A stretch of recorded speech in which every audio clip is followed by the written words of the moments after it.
I'll explain about the lanyard. I can grab mine out of my pouch and I don't hardly ever drop them. But you really gotta be careful not to drop them like your phone or anything that's electronic. You gotta, but the lanyard helps if you're learning. It hangs right here perfect for.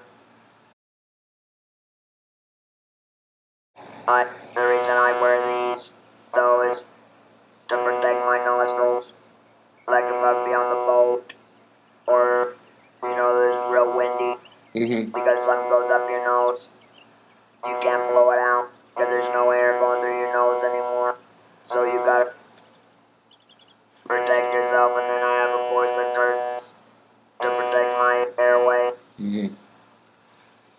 The way my stoma is, it's to the side because of the graft of the muscle. So if I raise my arms a certain way, it'll close off my stoma. So that's why I always have the trach tube in